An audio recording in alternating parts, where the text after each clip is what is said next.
జిల్లాలో తాడేపల్లిగూడెం నియోజకవర్గంలో ఇంతమంది రైతులు నష్టపోయిన రైతులతో మాట్లాడడం జరుగుతుంది. ఇక్కడ మీరు వెనకాల చూస్తున్నారు, ఇలా వీళ్ళ పంటల్లోకి నీళ్లు వచ్చిన పరిస్థితి. ఈ పరిస్థితి కేవలం ఈ గ్రామానికి చెందే 500 ఎకరాలు. ఇలా చుట్టుపక్కల గ్రామాలు ఈ జిల్లా అంతా కలుపుకుంటే కనీసం 40,000 ఎకరాలు ఇలా నీట మునిగిందని అంచనా. మరి రైతులు ఇంతగా నష్టపోతుంటే ఏ ప్రభుత్వానికైనా ఎందుకు కనిపించడం లేదు? ప్రతి రైతు ఇక్కడ చెప్తున్నారు, అమ్మా ప్రతి ఒక్కరికి కనీసం 14,000 రూపాయలు ప్రతి ఎకరాకి పెట్టుబడి అయింది.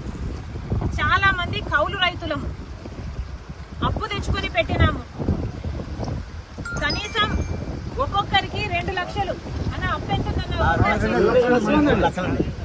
కనీసం లక్షల్లో వీళ్ళకి అప్పు ఉంది. కనీసం 2 లక్షలు ప్రతి రైతుకు ఇక్కడ అప్పు ఉంది. మరి ఇలాంటి పరిస్థితుల్లో ప్రభుత్వాలు ఏం చేస్తున్నాయో సమాధానం చెప్పాల్సిన అవసరం ఉంది.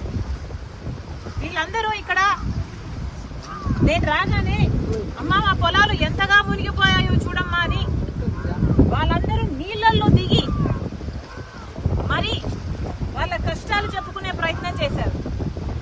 అందుకే నేను కూడా నీళ్లలో దిగి వాళ్ళ కష్టాలకు రావాల్సిన అటెన్షన్, రావాల్సిన నష్టపరిహారం కోసం ఈరోజు కాంగ్రెస్ పార్టీ కూడా వాళ్ళ కష్టాలలో భాగం పంచుకోవడానికి ఈరోజు మేము కూడా నీళ్లలో దిగి మాట్లాడుతున్నాం. ప్రభుత్వాలు కళ్ళు తెరవాల్సిన అవసరం ఉంది. పక్క రాష్ట్రంలో రేవంత్ రెడ్డి గారు రుణమాఫీ చేశారు. ఇక్కడ రైతులు కూడా అమ్మా మాకు రుణాలున్నాయి, మాకు కూడా రుణమాఫీ అవసరము అని ప్రాధేయపడుతున్నారు. చంద్రబాబు గారికి చెప్తున్నాము, చంద్రబాబు గారు కాంగ్రెస్ పార్టీ కనుక అధికారంలోకి వచ్చుంటే తెలంగాణలో మాదిరిగానే ఇక్కడ కూడా 2 లక్షల వరకు రుణమాఫీ చేసే వాగ్దానం మేము ఇచ్చాము. కానీ మీరు ఇవ్వనంత మాత్రాన చెయ్యకూడదు అని రూల్ ఎక్కడా లేదు.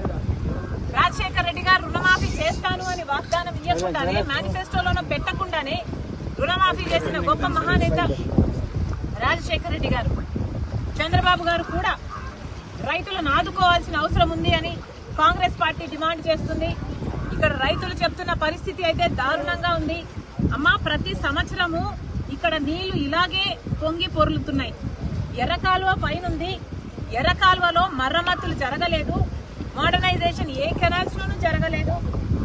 అక్కడ గనక పూడికలు తీసుకుంటే మాకు ఇన్ని నీళ్లు రాకపోయేవి, ఇంత దారుణంగా పరిస్థితి ఉండేది కాదు అంటున్నారు. మరి గత ప్రభుత్వం వైసీపీ ప్రభుత్వం, జగన్మోహన్ రెడ్డి గారు ముఖ్యమంత్రిగా ఉన్నారు. జలయజ్ఞంలో రాజశేఖర్ రెడ్డి గారు రైతుల పక్షపాతి అని నిరూపించుకుంటే, జలయజ్ఞంలో రాజశేఖర్ రెడ్డి గారు మిగిల్చి వెలిసిన ప్రాజెక్టులన్నీ 6 నెలల్లో పూర్తి చేస్తానన్న జగన్మోహన్ రెడ్డి గారు 6 నెలల్లో పూర్తి చేయకపోగా కనీసం ఉన్న ప్రాజెక్టులకు కూడా కనీసం మరమ్మతులు చేయలేదు. గేట్లు ఊడి తేలిపోతున్నా పట్టించుకోలేదు.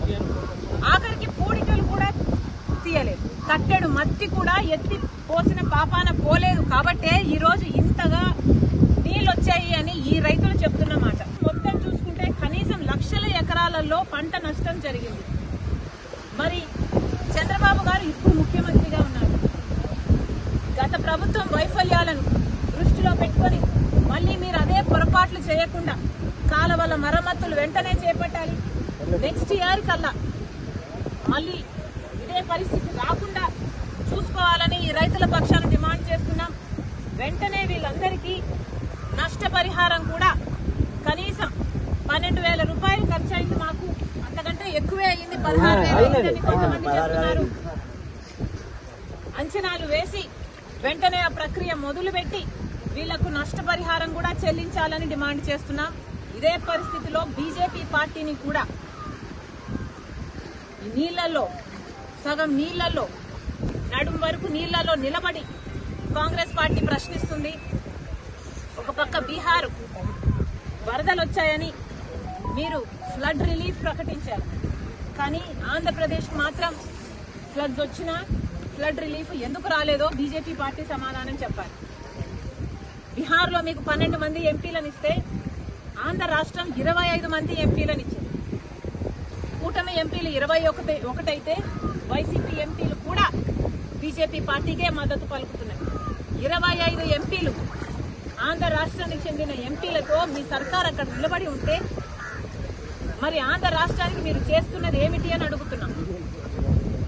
ముఖ్యమంత్రి చంద్రబాబు గారు 1,00,000 కోట్లు అడిగితే మీరు శాంక్షన్ చేసింది 15,000 కోట్లు. మరి ఈ లెక్కన మీరు నెక్స్ట్ 5 ఏళ్లకైనా ఎంత ఇస్తారని మేము ఎక్స్పెక్ట్ చేయాలి. ఉన్న భరోసా కూడా పోతుంది. బీజేపీ పార్టీని నిలదీస్తున్నాం.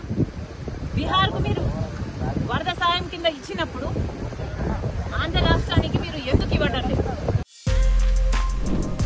For more videos like this, subscribe Big TV channel.